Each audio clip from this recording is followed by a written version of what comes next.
AITA for skipping my biological daughter's graduation to attend my potential stepkids instead? I have an ex which I have 3 children with, one of which recently had her high school graduation.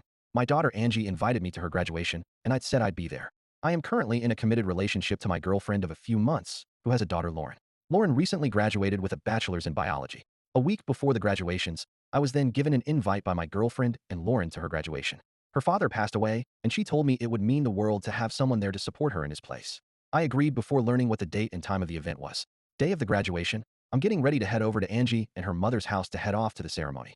My girlfriend asks me why I'm getting ready to early, so I explain it's in 2 hours, got an hour's drive, and want to make sure I'm there on time so I don't hold them up, as well as travel time to the venue. Then she cuts me off to say that she had no idea that was today, and told me today was also Lauren's graduation.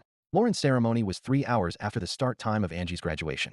I did some math and figured I had time to at least be partially present for Angie's graduation, give her the gift I had for her, and take some pictures beforehand. But my girlfriend was not too happy with the idea, stating it would be devastating if I didn't keep my promise to Lauren, and that I wouldn't be stepfather material if I blew her off like that.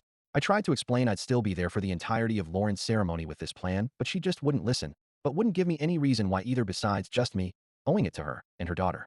I let that get the best of me and gave Angie a call, told her I was having issues with my car and wouldn't be able to attend. However, I would see her as soon as I could to get the gifts and take her out to dinner to celebrate with me.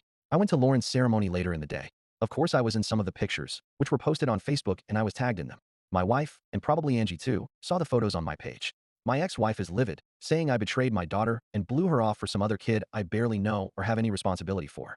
I tried to play it off like we took Lauren's car there, but she didn't listen. She said I could have done better, could have done more. With stuff like Uber and Lyft, I could have gotten a ride if I cared enough to see her and pay the fees, but I just decided not to, and I don't deserve to be in her life anymore. Angie isn't responding to my calls to set up our agreed-upon dinner date to celebrate her achievement. The ITA? Or are they just blowing things out of proportion? I can understand how not even bothering to attend partially would make me TA, but I figured planning a day just for her separately would make up for that. Am I wrong?